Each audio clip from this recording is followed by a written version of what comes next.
My father once said cities were the worst places to fight a war. He told me that in Italy, there was a town where every street seemed to belong to someone else.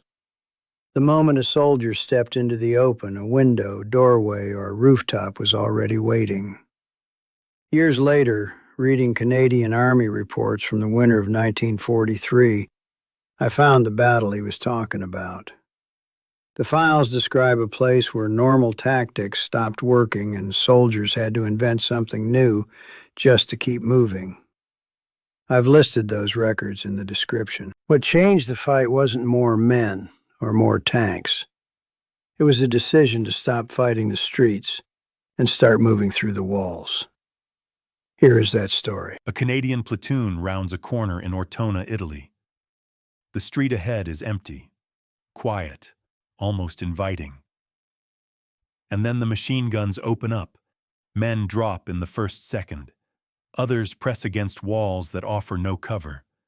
A Sherman tank lurches forward and a hidden anti-tank round punches through its side armor, turning it into a smoking coffin of steel. Doorways that looked like shelter become kill frames. Snipers fire from windows no one can see. Within the first hour, officers begin counting the dead, and the math does not make sense. A single city block has swallowed an entire section, and the Germans have not moved an inch. The word passes back through the rubble. If the Canadians keep fighting the streets of Ortona this way, there will be no Canadians left to fight. So how do you win a city designed to kill you? December 1943, southern Italy.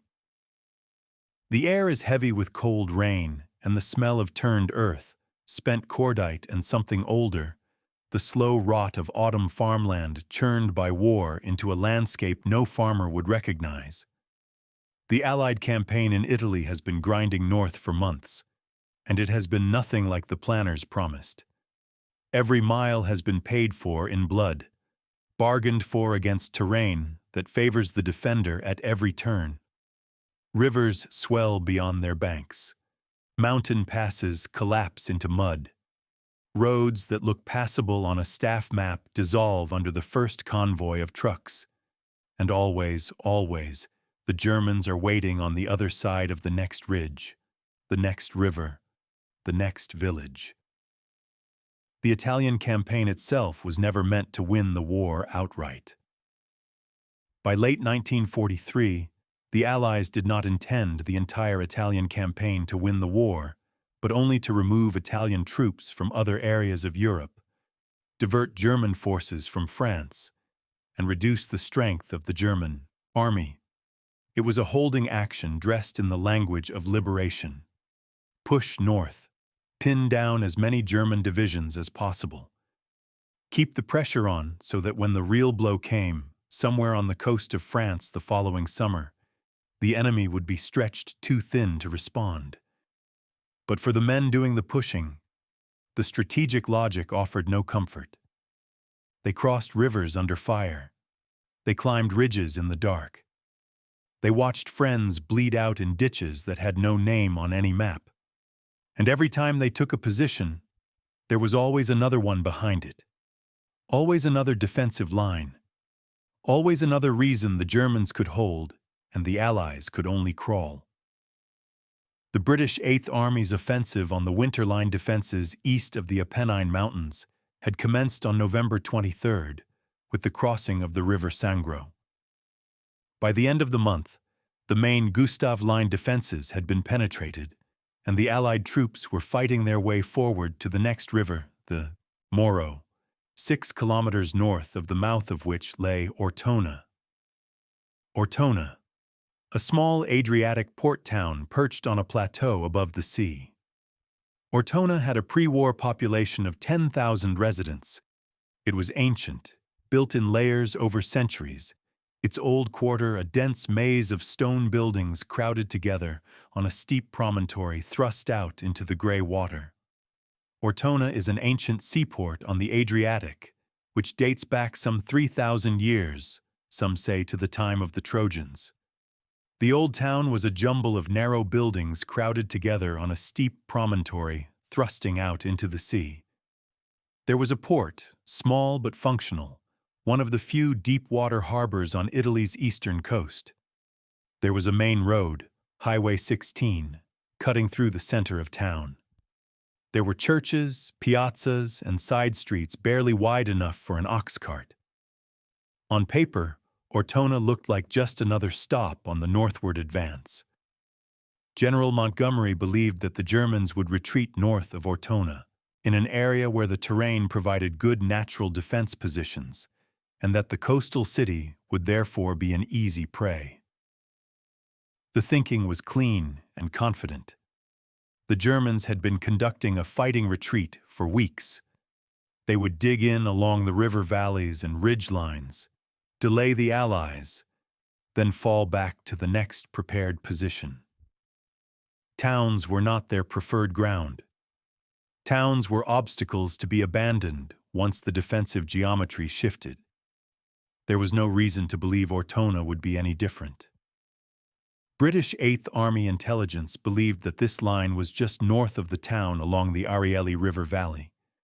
Until that point, German forces had typically established defensive lines along deep valleys throughout the campaign, with urban areas only ever being held for very brief periods of time.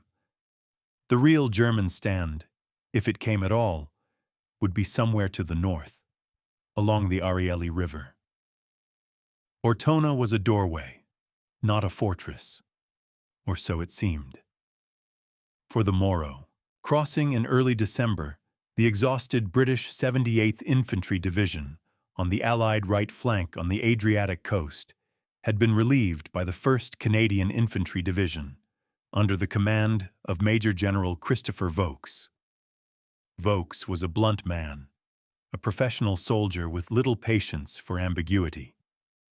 His division had landed in Sicily the previous July, fought its way across that island, crossed to the Italian mainland in September, and had been pushing north ever since. They were no longer rookies. They had seen dead men and killed live ones. They understood the calculus of attack, the way a well-placed Bren gun could change the shape of an afternoon, the way a mortar barrage could turn a vineyard into a cemetery in 90 seconds. But nothing in Sicily or the autumn slog up the Italian boot had prepared them for what waited inside Ortona. Before the Canadians could even reach the town, they had to cross the Moro River and break through the defensive positions south of Ortona. Ortona was just across the river, but the Canadians first had to cross vineyards strung with barbed wire. Dotted throughout were stone farmhouses from which the Germans picked them off. It took the Canadians 3 days and heavy losses to cross the Moro. The ground between the river and the town was a killing field of its own. Vineyards threaded with wire. Stone farmhouses turned into strongpoints. Rain that would not stop, turning every path into a slick of mud. And then there was the gully. No one on the Canadian side seems to have taken account of a ravine, subsequently known as the gully, that lay across the axis of advance. The Germans, recognizing that it was a perfect defensive position, impassable for tanks and too narrow to be reached by artillery fire, were dug in along its steep banks. A deep ravine, 200 yards wide and 200 yards deep, running across the Canadian line of advance. The Germans had dug in along its far side and turned it into a barrier that tanks could not cross and artillery could not reach. For days, the Canadians threw themselves at it and were thrown back. The cost was staggering. It was not until mid-December that the gully was finally outflanked. Not until the 14th of December did the Royal 22nd Regiment succeed in outflanking the gully by capturing a key position called the Casa Berardi. In this heroic action, Captain Paul Triquet won the first Victoria Cross awarded to a Canadian in this war. The road to Ortona was open at last, and everyone from the divisional commander down to the most junior platoon leader expected the Germans to pull out. They did not pull out. The expectation was that the Germans would not try to hold the town, but withdraw to more defensible ground to the north. The Germans, however, decided to fight it out. The Canadians were about to walk into a battle that no one had planned for, in a place that was already being shaped, stone by stone, into a trap. And December was only half over. Like and subscribe to support more true wartime history stories. The men waiting inside Ortona were not ordinary soldiers. They were Fallschirmjäger, German paratroopers. These soldiers were battle-hardened after many years of war and defended doggedly. They belonged to the 1st Parachute Division, under the command of General Lieutenant Richard Heydrich, and they were considered by Allied intelligence to be among the finest combat troops in the entire German order of battle.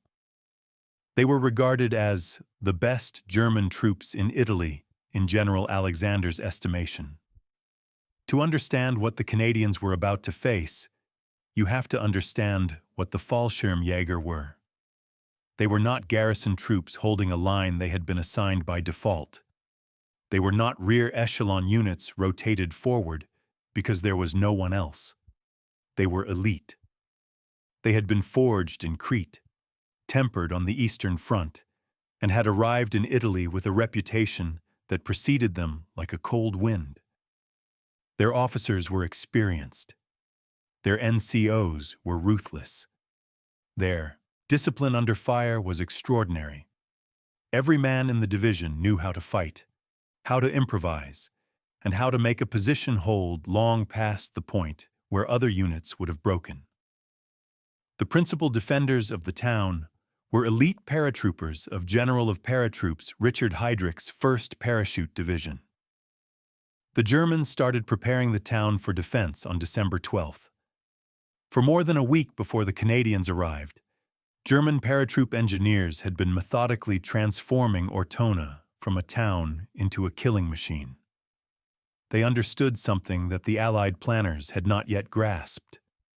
Urban terrain does not just favor the defender. If properly prepared, it annihilates the attacker. The German engineers had systematically demolished some buildings to create clear fields of fire. The rubble provided cover for German machine gun and anti-tank crews, and the remaining buildings housed German defenders on every floor. Entire buildings were demolished not to destroy them, but to weaponize the rubble. The stone and brick and timber fell into the narrow side streets, creating barriers 10 to 15 feet high. The Germans took full advantage of the inherent complexities of the urban geography itself. They destroyed many buildings, so the rubble fell into the secondary streets, creating piles 10 to 15 feet high, which were then sown with booby traps and mines to block any advance up any street that was not through the center of town. Think about what that means. Every side street, every alternative route, every flanking approach was deliberately sealed off. The rubble was not just debris, it was architecture, it was design. And buried inside those heaps of stone were mines, booby traps, and tripwires connected to charges that could bring down whatever the initial demolition had left standing. The main road through town, the Corso Vittorio Emanuele, was the only street wide enough for tanks. The wide-open Corso, the only street that tanks could use, was booby-trapped.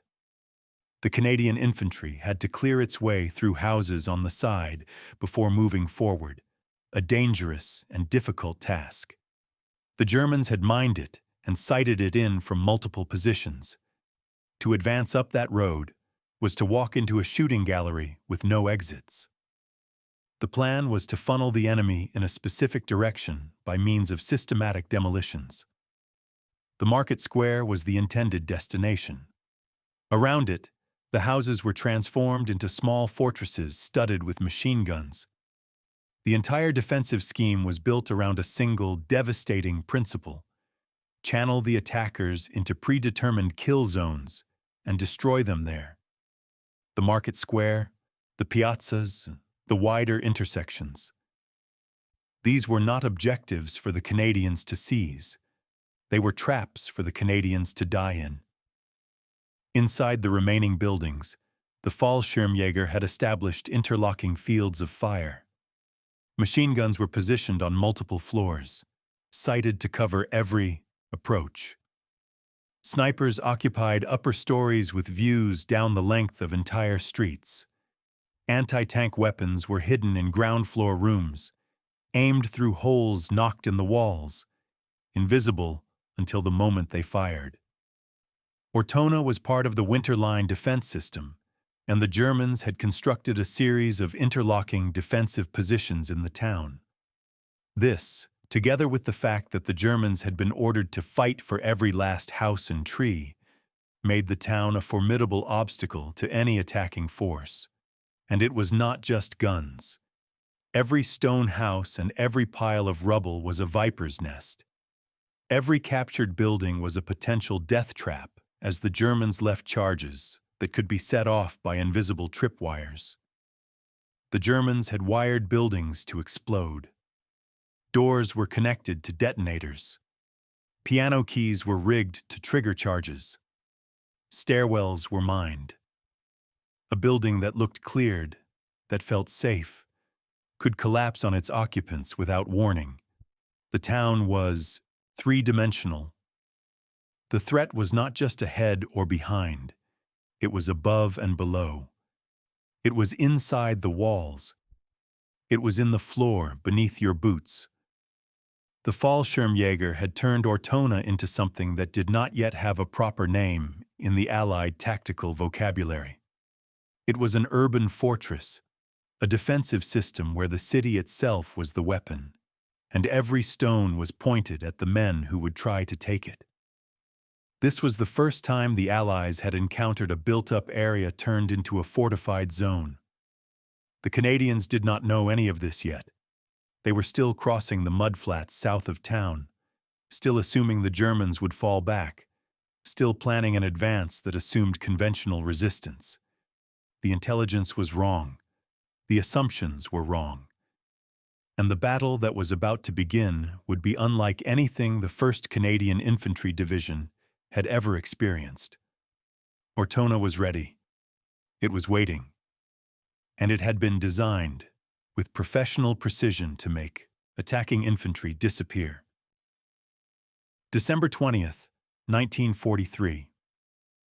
The weather was cold, gray, the kind of Adriatic winter that seeps into wool and bone and does not let go.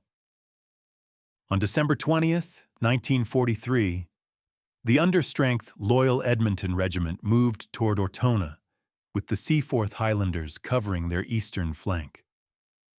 Throughout the day, they encountered heavy machine gun fire during their attempts to enter Ortona.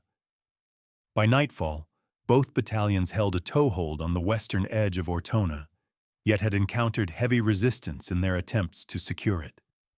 The Loyal Edmonton Regiment, the men everyone called the Loyal Eddies, led the way. They were a Western Canadian unit, men from the prairies and the foothills, many of them volunteers who had crossed an ocean to fight a war that still felt, at times, impossibly far from home. Beside them came the Seaforth Highlanders of Canada, a British Columbia regiment with a reputation for toughness and a tendency to understate it.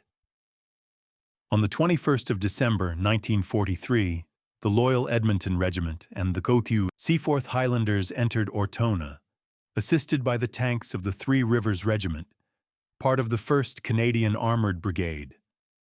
The plan was straightforward. Advance up the Corso Vittorio Emanuele, push through the town from south to north.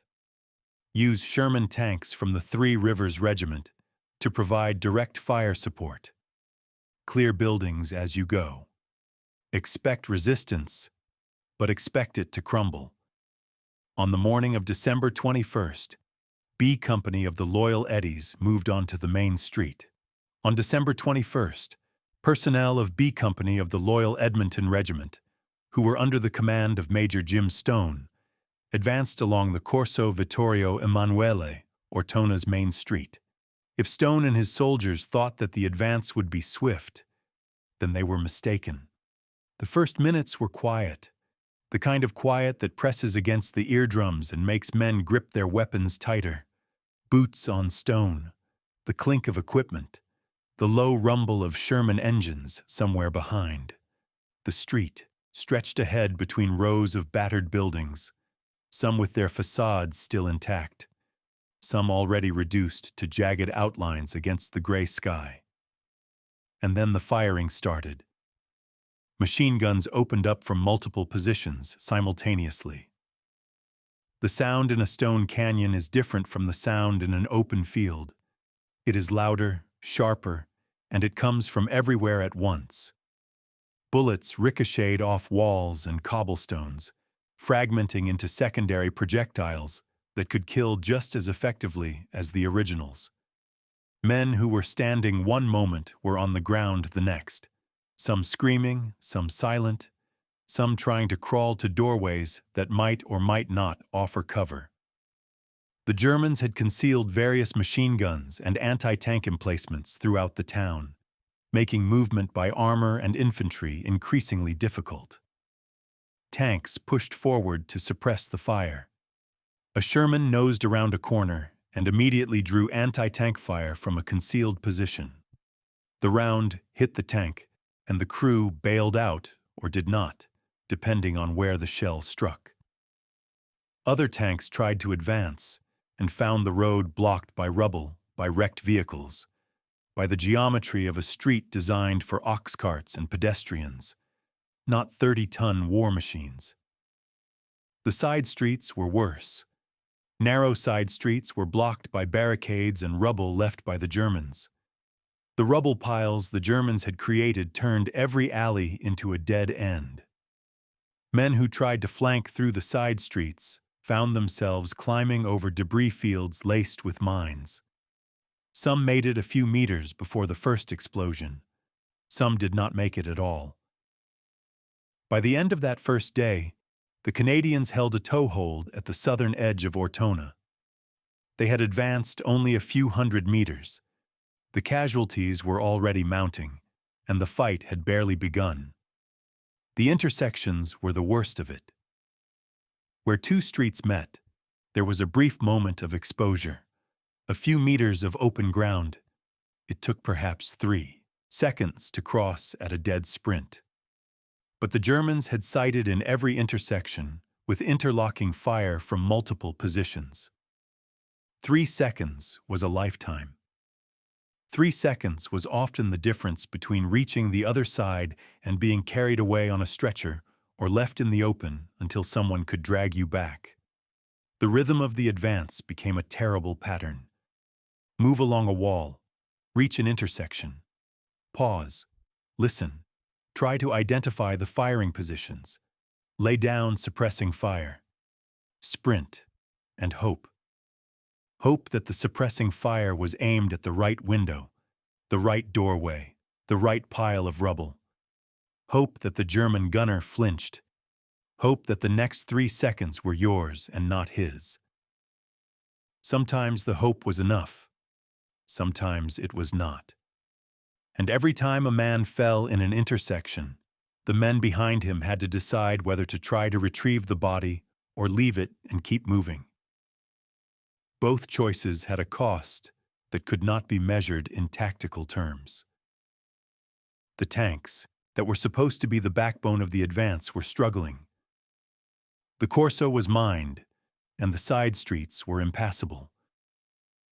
When a Sherman managed to get into position, it drew fire from every direction. The buildings on either side towered over the vehicles, and the Germans had anti-tank weapons positioned in upper stories, firing down at angles that the tank crews could not counter. The turret could traverse, but it could not aim straight up. By nightfall, the officers of the 2nd Canadian Infantry Brigade knew something that the planners back at divisional headquarters had not yet fully absorbed. This was not a fighting retreat. This was not a rearguard action.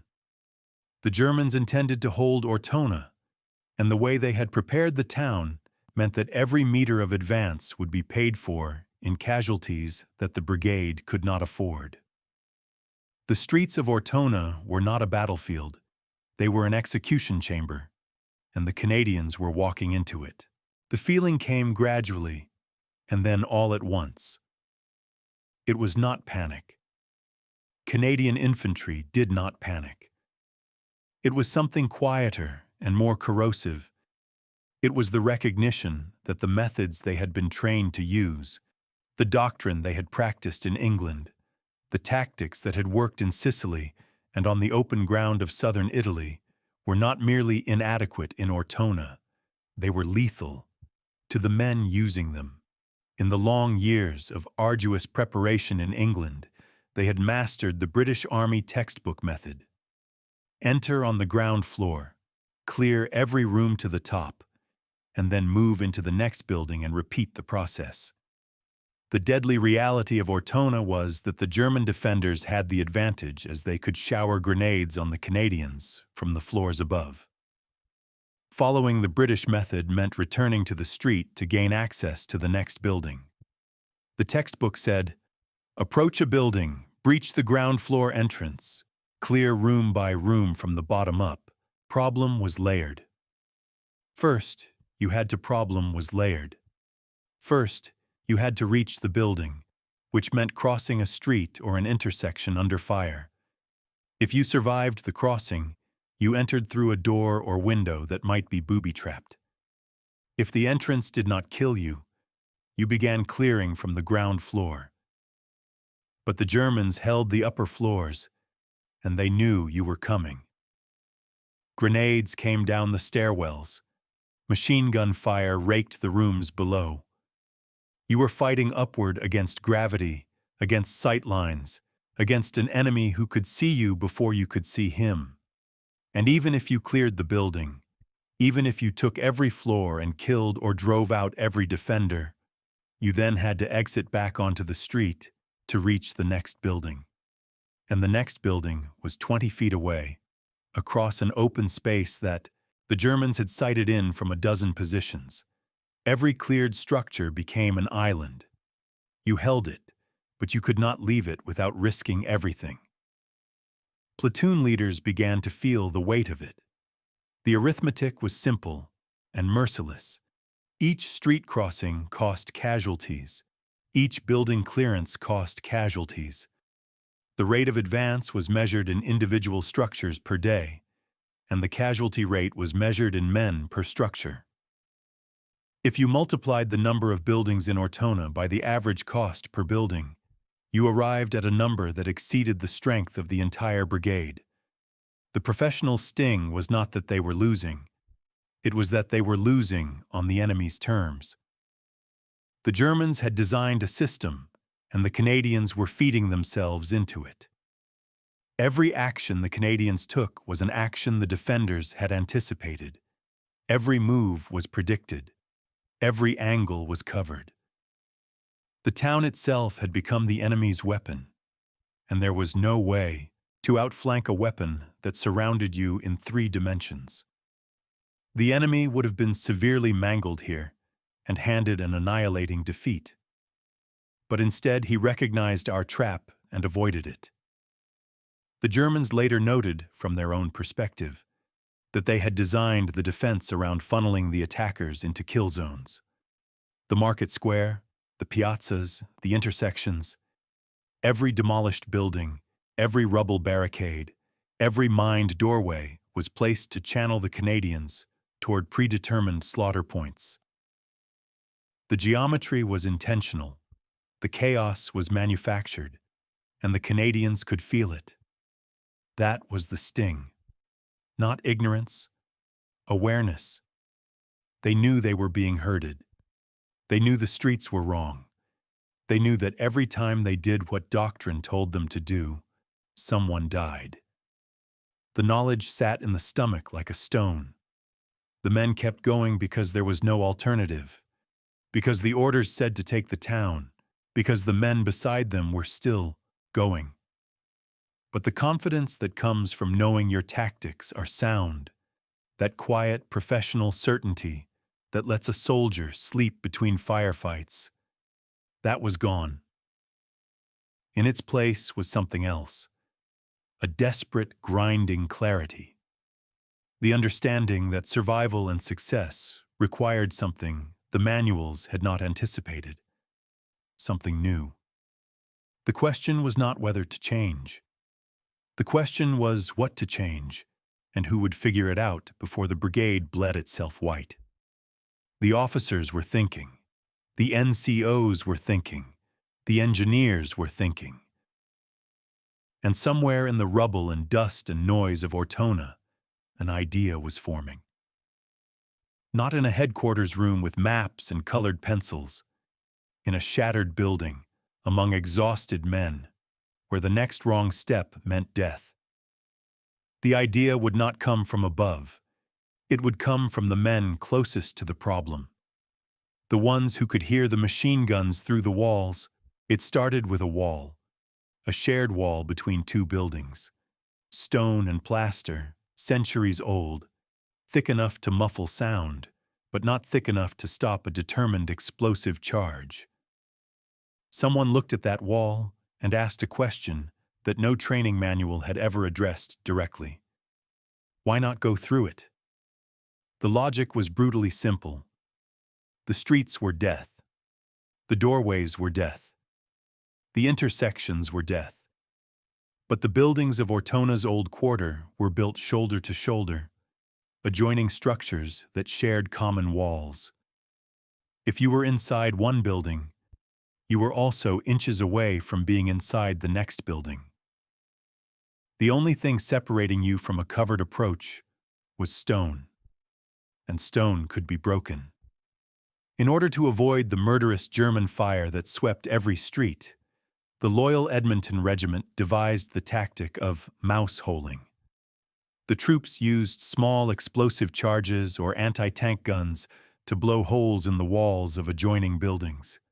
Grenades and machine gun fire cleared the floor, and the troops then repeated the process. One important departure from the techniques they had learned in the United Kingdom was to enter the adjoining building from the top rather than the bottom floor. The first experiments were crude.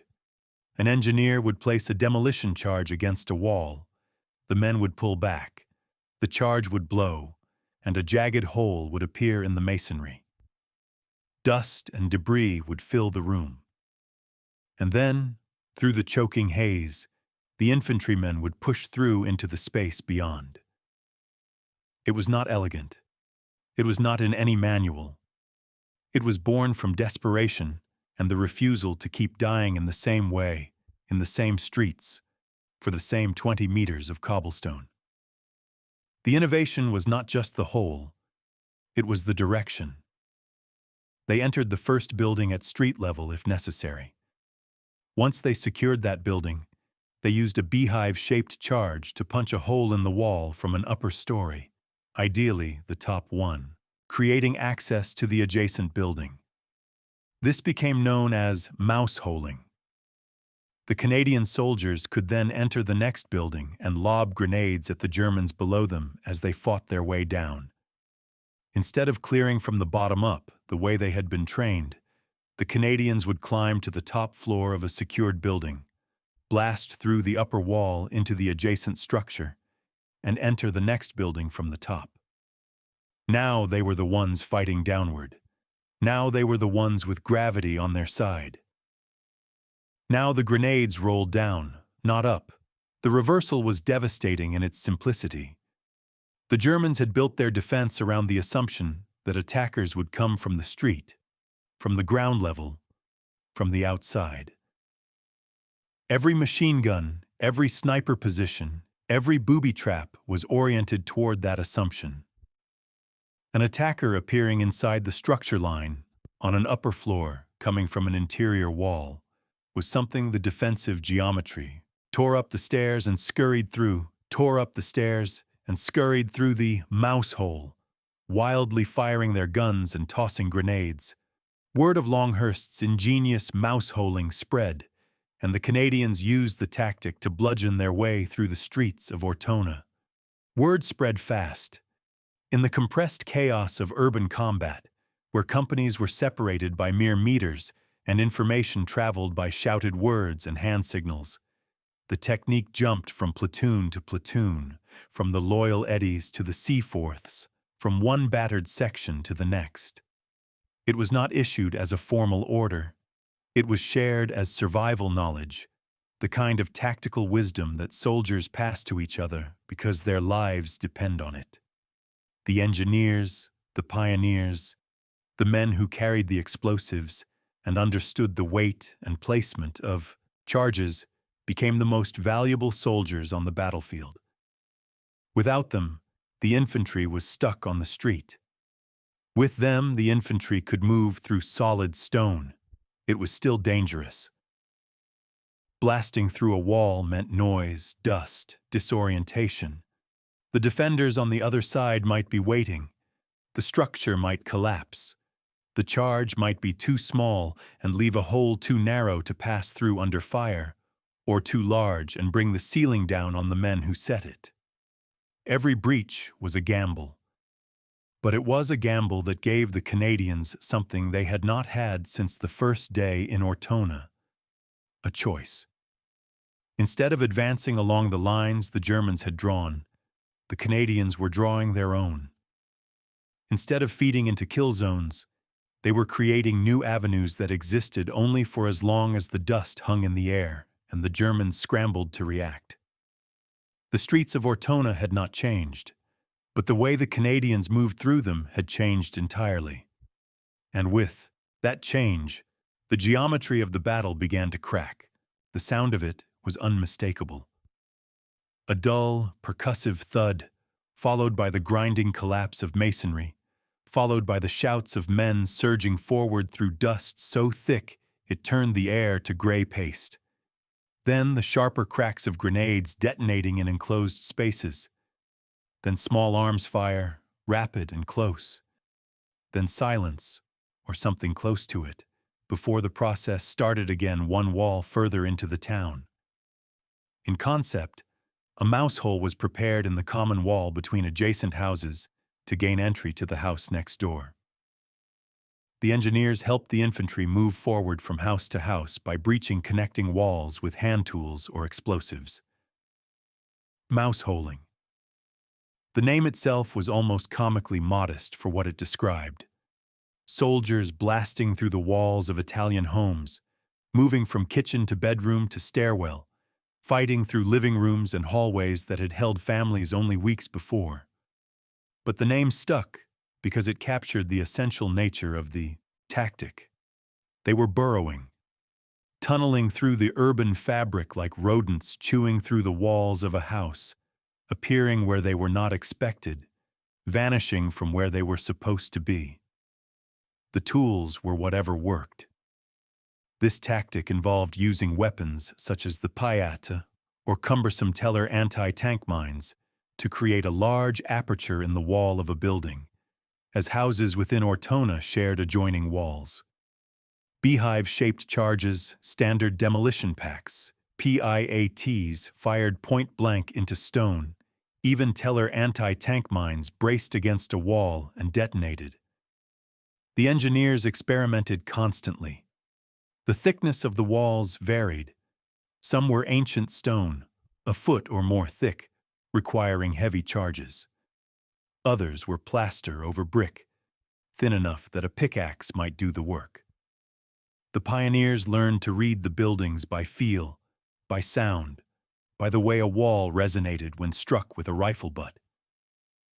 The house-to-house fighting was vicious, and the Canadians made use of a tactic that had previously infrequently been used: mouse holing. The soldiers would then throw in grenades and make their assault through the mouse holes, clearing the stairs to the top or bottom floor with grenades or machine guns. They would follow to reach any adversaries and struggle in repeated close-quarters combat. The sequence became a rhythm: secure a building, identify the shared wall with the next structure, move to the upper floor, place the charge, pull back, detonate. Wait for the dust to clear just enough to see shapes. Throw grenades through the breach. Follow immediately, weapons up, firing at anything that moved. Clear the room. Move to the stairs. Clear downward, floor by floor, using grenades ahead of each descent. Reach the ground floor, secure the building. Begin again. After the holes in the top floors were created, the Canadians utilized grenades and small arms to enter and clear the rooms. From that point forward, they began clearing buildings from the top down, killing the surprised Germans with explosive charges or showering them with grenades and automatic fire while moving downward. After clearing the building, the loyal Eddies would just return to the top floor of the now clear building to repeat the process into the next one. Soon, the Seaforths were copying this technique, called mouse-holing. The effect on the German defenders was immediate and disorienting. The Fallschirmjäger were superb soldiers, but their entire defensive plan was oriented outward, toward the streets. Their machine guns covered the approaches from the south. Their sniper positions watched the intersections. Their mines and booby traps were placed at doors, windows, and ground-level entry points. The defense was a web, and it was nearly perfect. But the Canadians were no longer in the web. They were inside it. They were appearing in rooms that had no exterior access, coming through walls that had been solid stone minutes before. The German gunner covering a street from a second-floor window would hear the explosion behind him, inside the building, and before he could turn, grenades were bouncing across the floor. The geometry of the defense began to collapse. Positions that had been mutually supporting lost their coherence when the attackers bypassed the connecting streets entirely. A machine gun covering an intersection was useless if the Canadians never entered the intersection. A sniper watching a doorway was irrelevant if the Canadians never used the doorway. The elaborate system of rubble barricades, mines, and channelized kill zones was designed to control movement along the streets. Mouse-holing made the streets optional, not irrelevant, not safe, but optional. And in the calculus of urban combat, the ability to choose a different path was the difference between being a target and being a threat. The Fallschirmjäger adapted. They always adapted. They began reinforcing interior walls, placing charges inside buildings to collapse them on attackers, repositioning machine guns to cover internal corridors. The battle did not become easy. It became different. Instead of a one-sided slaughter in the streets, it became a two-sided brawl inside the buildings. And in that kind of fight, the Canadians could compete. The town had not changed. The stone was the same. The rain was the same. The cold was the same. But the Canadians were no longer fighting the town on its terms. They were fighting it on theirs, and they were still dying. Mouse-holing did not stop the killing, but it gave the killing a purpose, a direction, a sense that progress was possible. In Ortona, in December 1943, that was enough to keep men moving forward. The buildings became battlefields. Not in the abstract sense where any terrain contested by soldiers can be called a battlefield. In the literal, physical sense. The war was now inside the structures. It was measured in rooms, in stairwells, in the distance between a shattered wall and the next corner. The scale of combat had shrunk to the dimensions of a house, and the intensity had expanded to fill every inch of that space. Grenades were the primary weapon. In the enclosed stone rooms of Ortona's old quarter, a grenade did not just kill with shrapnel. It killed with concussion, with overpressure, with the sheer violence of an explosion in a confined space that turned the air itself into a weapon. The sound was deafening. Men who fought through multiple buildings in a single day emerged with blood running from their ears and a ringing that would not stop for hours or days, or in some cases ever. The tanks adapted too. Shermans from the Three Rivers Regiment could not enter the side streets, but they could position at the ends of main avenues and fire directly into the facades of buildings that the infantry identified as strongpoints. A 75mm round punching through a stone wall created its own entry point, a ragged hole that the infantry could exploit. The coordination between armor and infantry became increasingly tight. A tank would fire into the upper floors of a building to suppress the defenders.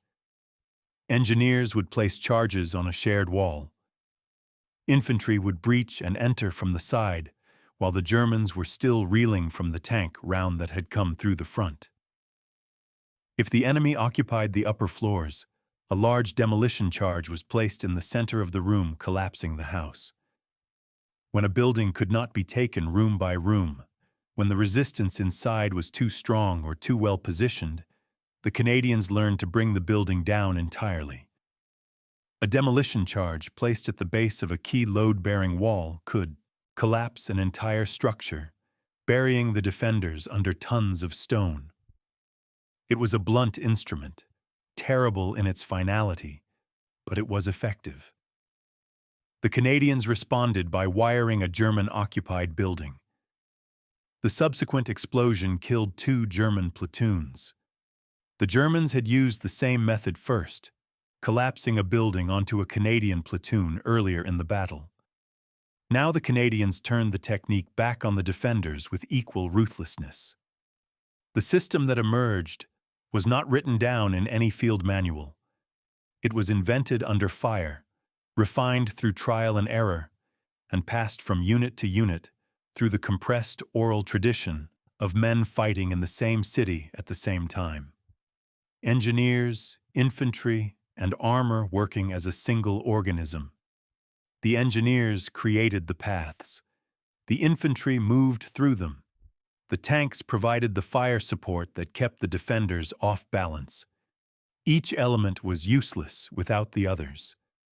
Together, they formed something that no one had formally designed, but that worked with increasing efficiency.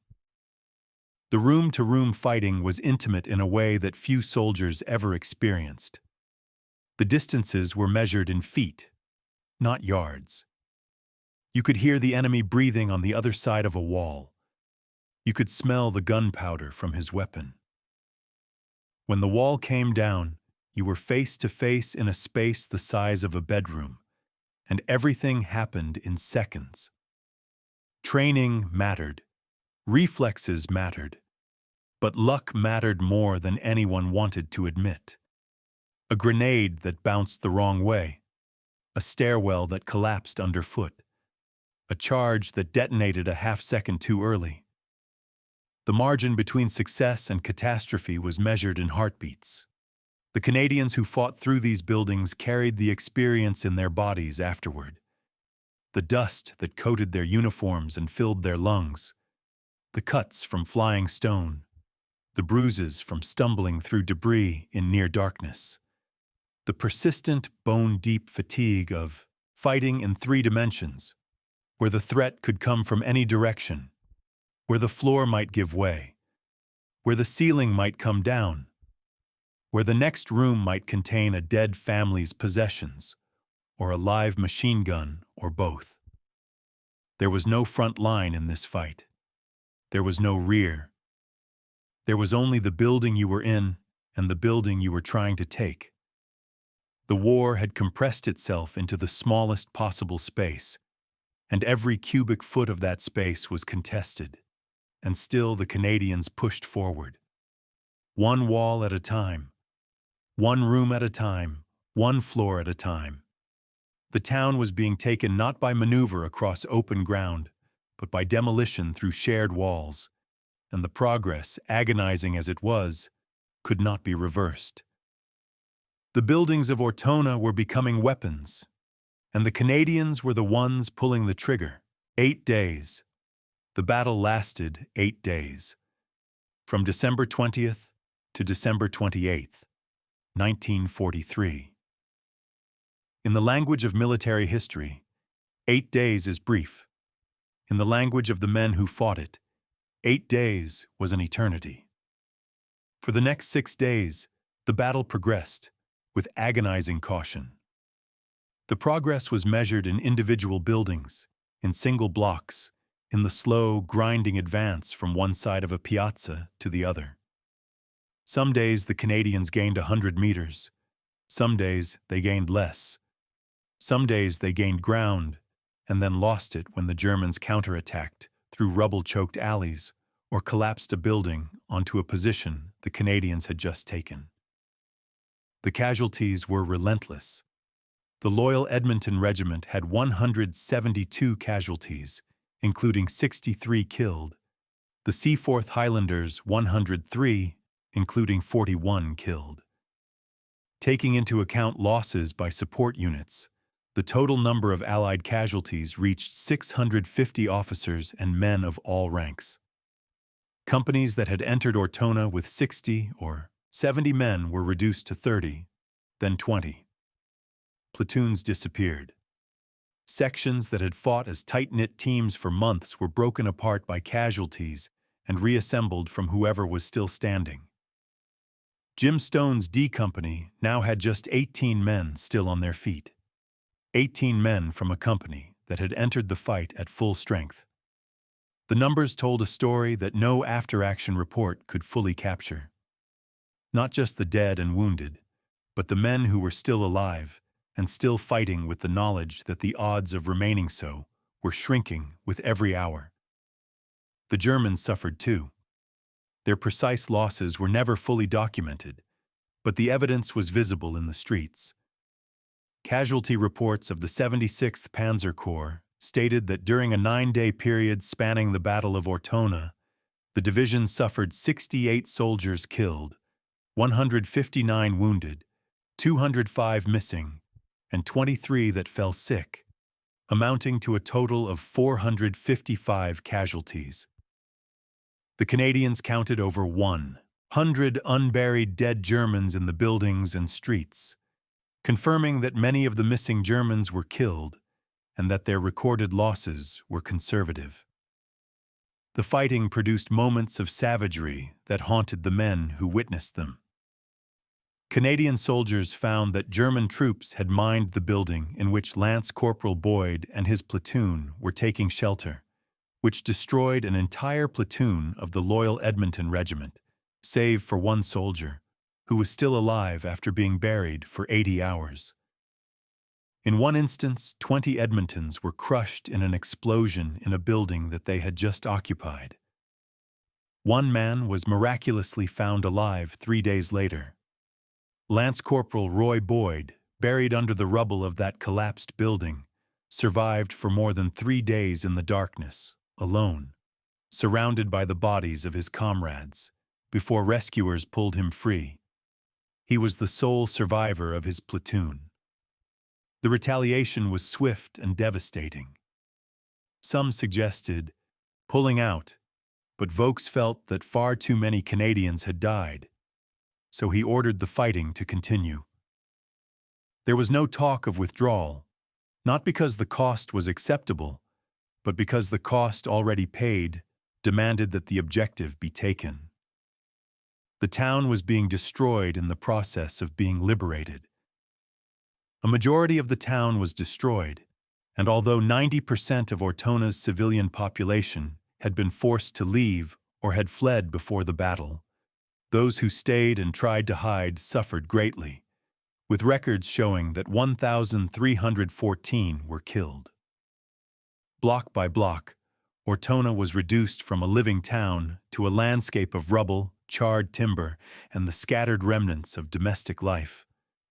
Furniture splintered by gunfire, photographs curled by heat, children's toys half buried in plaster dust. The evidence of normal life was everywhere, and its destruction was total. The battle was known to those who fought it as the Italian Stalingrad, and as Little Stalingrad for the brutality of its close-quarters combat, which was only worsened by the chaotic rubble of the town and the many booby traps used by both sides. The comparison was not made lightly. It was made by men who understood what Stalingrad meant, what the word implied about the scale of suffering and the intimacy of violence. Ortona was smaller, the numbers were smaller, but the intensity, the closeness, the feeling of fighting inside a collapsing world was the same. The fighting quickly degenerated into a brutal urban contest, observed as a medieval battle in its close-quarter violence, groping through suffocating dust and smoke, stumbling over upturned furniture and debris, struggling breathlessly in nightmare darkness. The days blurred. Dawn brought the same gray light, the same cold rain, the same dust in the throat, the same sounds, explosions, gunfire, the crumbling of masonry, the shouts of men who were hurt or afraid or both. And then night, which was worse because in the dark the booby traps were invisible and the sounds were amplified, and the sense of being watched from every direction became almost unbearable. 8 days, 192 hours, each one measured in individual acts of violence, individual decisions, individual moments, where a man chose to go through a wall or up a staircase or around a corner knowing that the odds were not in his favor. And still, day by day, block by block, the Canadians advanced. Not because they had a brilliant strategy, not because they outnumbered the defenders, not because they had better weapons, because they refused to stop. By Christmas Eve, the balance had shifted. It was not a dramatic collapse. It was a slow, grinding erosion of the German position, visible not in a single decisive moment, but in the accumulation of small advantages. One more block taken, one more strong point bypassed, one more section of the town where the Fallschirmjäger no longer held the upper floors. By December 24th, the Canadian attack had depleted the elite German paratrooper ranks. The paratroopers were magnificent soldiers, but they were mortal. They had been fighting without relief, in the same rubble, under the same pressure, for days. Their numbers were dwindling, their ammunition was finite, and the Canadians, for all their losses, kept coming. Not through the streets the Germans had prepared, but through the walls the Germans had not anticipated. Mouse-holing had done something that no frontal assault could have achieved. It had made the German defensive geometry irrelevant. The interlocking fields of fire that had the mines and booby traps at the doorways. The mines and booby traps at the doorways could not catch men who came through the walls. One by one, the German strongpoints were being turned, not overrun from the front, but bypassed from the inside. A machine gun position covering an intersection would find itself isolated when the Canadians appeared in the building behind it. A sniper nest on an upper floor would lose its supporting positions when the buildings on either side fell to the Canadians through internal breaches. The web of interlocking defenses was being unpicked, not by cutting the threads, but by moving through the spaces between them. By December 27, 1943, German forces were trapped in between the destroyed San Tommaso Cathedral and a castle. Heavy artillery fire and naval gunfire off the coast helped to diminish the German paratroopers' resistance. The Canadians destroyed the dome of the Church of San Tommaso with tank fire to deny the Germans an observation post. The Canadians destroyed the dome on the Church of St. Thomas in the town center using tank fire to prevent it being used for spotting. Artillery and naval gunfire from ships offshore added to the pressure, pounding the northern edges of the town where the remaining defenders were being compressed into an ever-shrinking perimeter. On December 27th, the Princess Patricias were ordered to join in, together with a support squadron from the Régiment de Trois-Rivières. The battle for Ortona was already drawing to an end. German paratroopers could not keep on fighting without relief, and on December 28th, they abandoned the city to the Canadians. On the night of December 27th, the Fallschirmjäger began to withdraw. Although Hitler had given the order to hold Ortona at all costs, the Germans had had enough. Late that night, they began retreating in small, orderly groups. The following morning, the Canadians were met with silence. There was no dramatic final battle, no white flag, no moment of surrender that could be pointed to and called the end. The paratroopers simply slipped away in the darkness, moving north in small groups, disciplined even in retreat. They left behind their dead, their booby traps, and a town that barely existed anymore. On the morning of December 28th, the Canadians moved through the last blocks of Ortona and found them empty. The silence was almost as disorienting as the gunfire had been.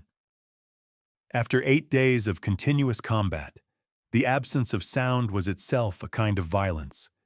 It pressed against the eardrums and made men flinch at nothing. On the 28th of December, after 8 days of fighting, the depleted German troops finally withdrew from the town. Ortona was taken. The cost of taking it would not be fully understood for days, or weeks, or perhaps ever. But the town was in Canadian hands. And the Germans, the best soldiers they had in Italy, had been driven out. Not by superior numbers, not by overwhelming firepower, but by adaptation. By men who were told the streets were the only way forward and found another way. Through the walls, through the dust, through the stone and plaster of a town that was never supposed to be a battlefield, but became one of the most studied battlefields of the war. The silence of December 28th was not peace, it was exhaustion. It was the sound of a town that had been fought over until there was nothing left to fight for, and the men who had fought for it standing in the rubble, too tired to speak, too alive to stop listening for the next explosion. Christmas in Ortona was not a celebration. It was a pause in the killing, brief and fragile, that somehow made the killing worse by contrast. 80 years ago, as some Canadian troops enjoyed a Christmas dinner that included roast pork, vegetables, and beer at a church in Ortona, Italy, their fellow troops were busy fighting nearby in the rubble-filled town. On December 25, 1943, with the battle still raging, the Seaforth Highlanders managed something extraordinary and almost unbearable. In shifts, the men gathered in the basement of the bombed-out Santa Maria di Costantinopoli church to take part in a Christmas dinner. The regimental quartermaster had organized a meal. Tables were set up inside the damaged church. White tablecloths appeared from somewhere. There was soup, roast pork with applesauce, vegetables, mashed potatoes and gravy, Christmas pudding, a couple of bottles of beer per man. The men came in from the fighting in small groups, ate quickly, and went back. On December 25th, just blocks from the front line, men rotated back for a shared Christmas dinner, then returned just as quickly to the fighting, many killed only hours later. Some sang carols. The signal officer played the church organ, and the entire time the sound of machine gun fire and exploding shells could be heard just outside the walls.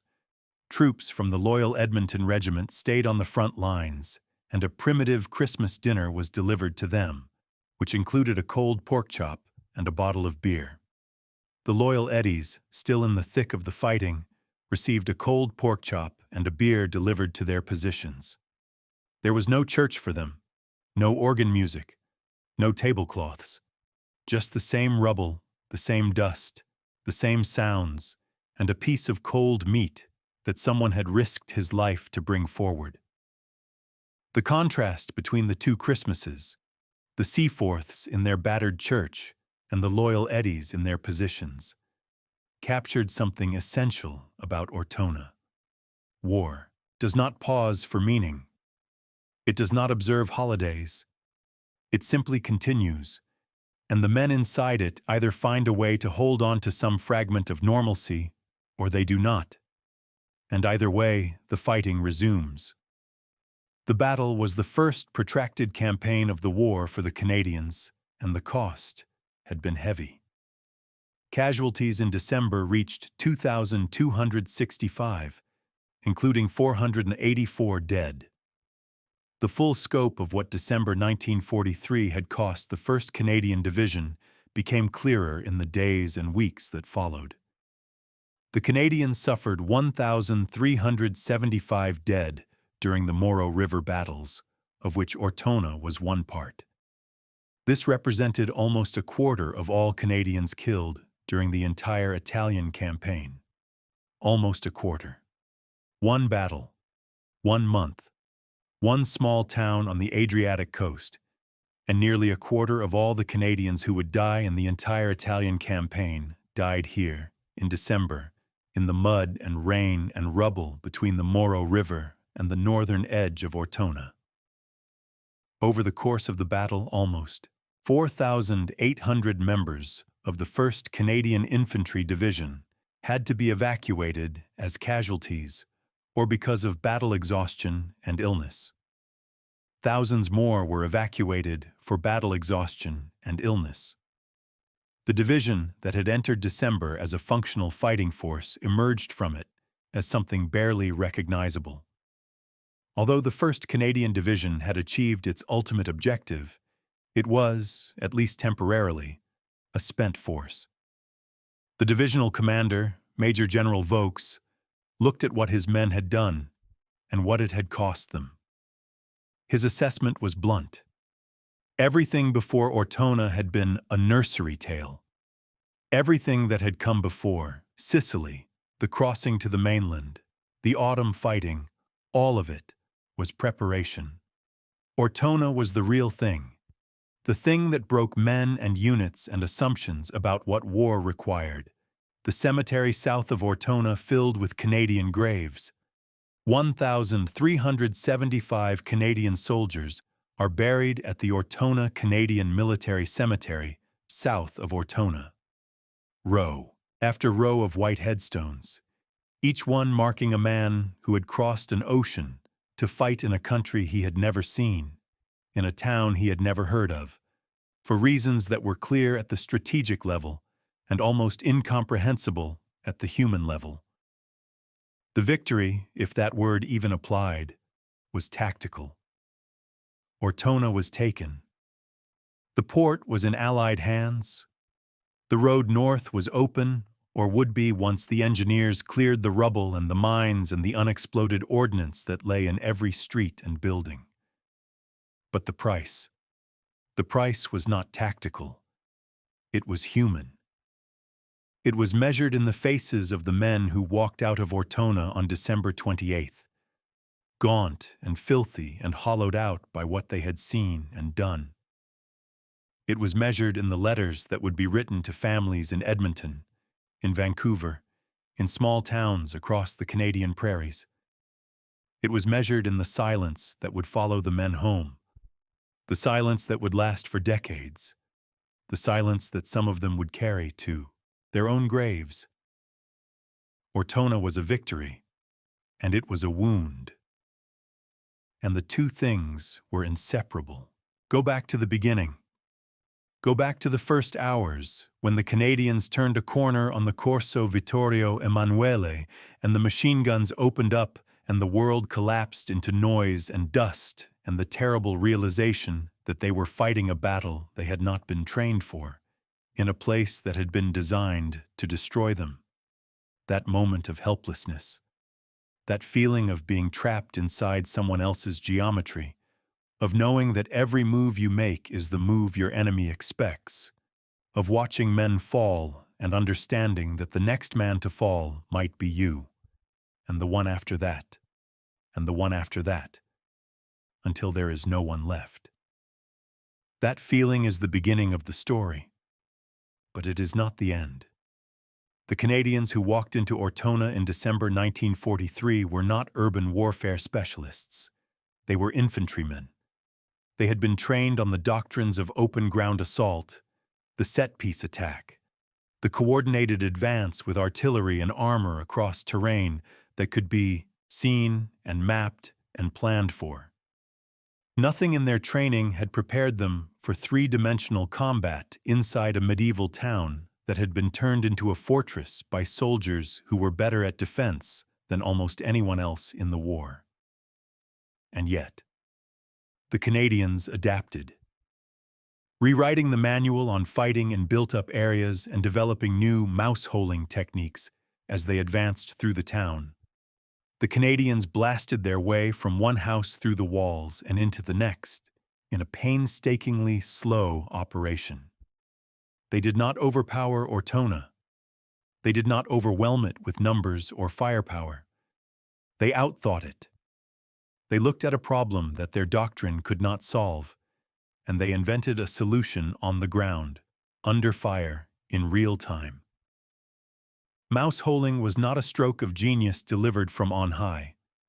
It was a collective act of adaptation by junior leaders, engineers, and infantrymen who refused to keep dying the same way.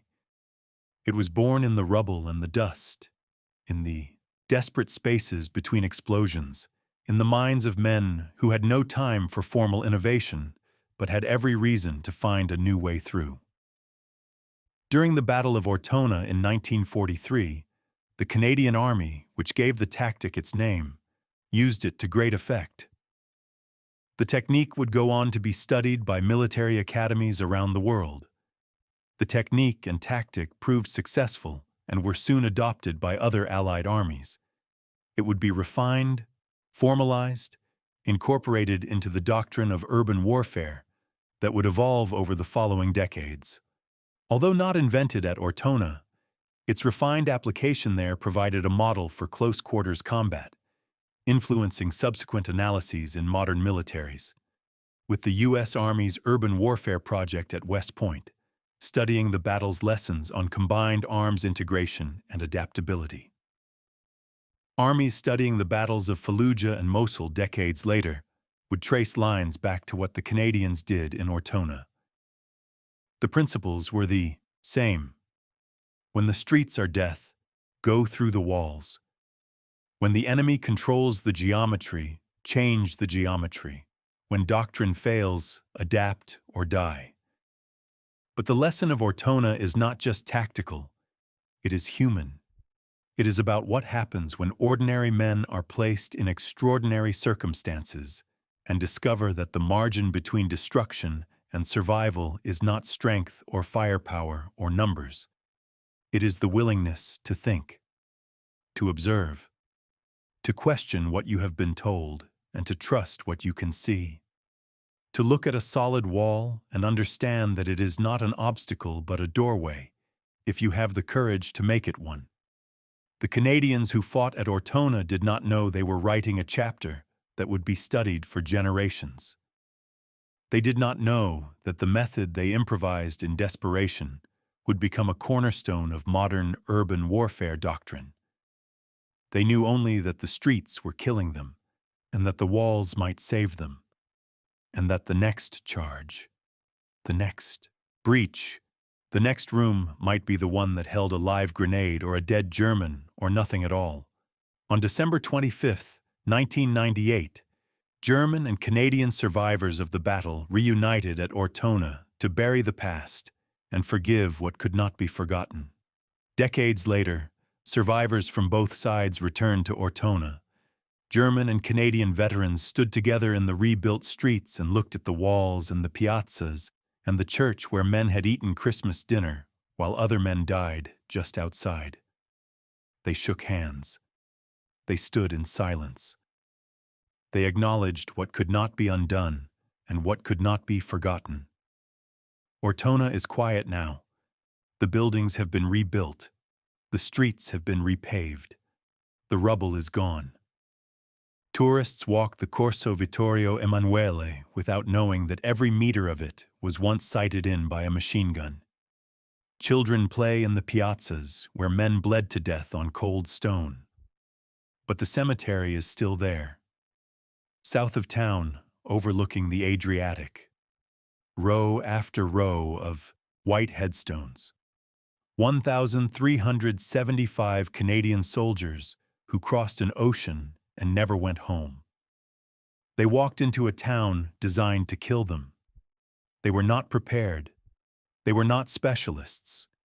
They were infantrymen from the prairies and the coast, from small towns and big cities, volunteers who had never imagined that war would look like this. And when the streets failed them, and the doctrine failed them, and the plan failed them, they did not fail each other. They found another way. Through the walls, through the dust, through the stone. That is the story of Ortona. Not a story of triumph, a story of adaptation, a story of men who were told the problem had no solution and solved it anyway, at a cost that can be counted in headstones but never truly measured. The streets were death, so they stopped using the streets. And that made all the difference.